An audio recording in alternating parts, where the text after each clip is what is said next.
Now, shortly after the U.S. test-fired an intercontinental ballistic missile, Russian President Vladimir Putin has ordered his top officials to prepare for possible nuclear tests.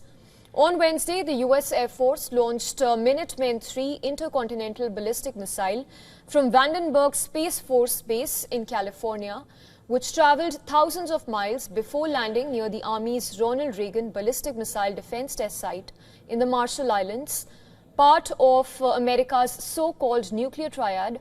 The missile can be launched from land-based silos submarine or silo submarine bombers and serves as one leg of U.S. nuclear deterrent.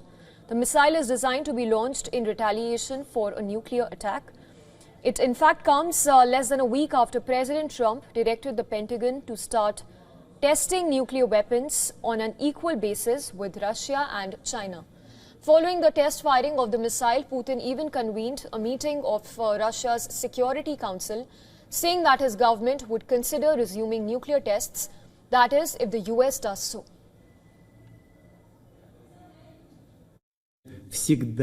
Russia has always strictly adhered to its obligations under Comprehensive Nuclear Test Ban Treaty, and we have no plans to withdraw from them. At the same time, as I stated in my address to the Federal Assembly in 2023, should the United States or other treaty signatories conduct such tests, Russia would be compelled to take appropriate reciprocal measures. Putin has ordered his defense and foreign ministers to gather information and even draft proposals for possible test preparations, potentially at the Arctic test site of Novaya Zemlya.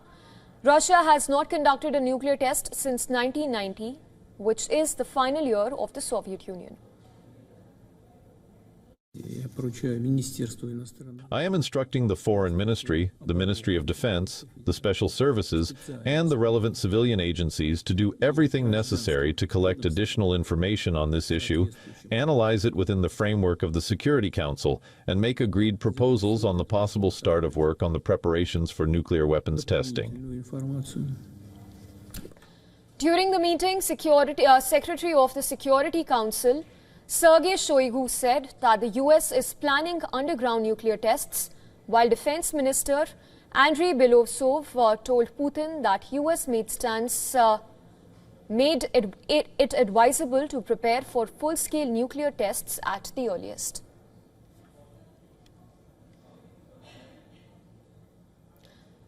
And earlier, we even spoke with Peter Kuznick. He's Professor of History and Director of the Nuclear Studies Institute at American University. Here's an excerpt on what he had to say. This is a long-planned nuclear test. It's not a nuclear test, it's a missile test. Under the Comprehensive Test Ban Treaty, all sides are allowed to test delivery systems. This is a test of a delivery system. It is not a nuclear weapons test. What Trump threatened recently was that the U.S. would begin nuclear weapons tests.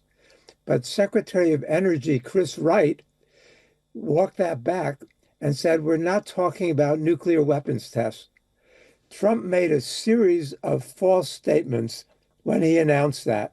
So nobody knows what he's really talking about. And the assumption is that Trump doesn't know what he's talking about. He said the U.S. has the biggest arsenal. The U.S. doesn't have the biggest nuclear arsenal. He said that the U.S. would be conducting the same nuclear tests that China and India are conducting. Well, those are not nuclear weapons tests. I mean, the level of ignorance there is a little frightening, given the fact that this man has access to the nuclear codes and has the power to end life on the planet. You would rather see, you don't want to see anybody having that much power, but you'd much rather see it in the hands of somebody who's stable, rational, not impulsive, and not easily triggered.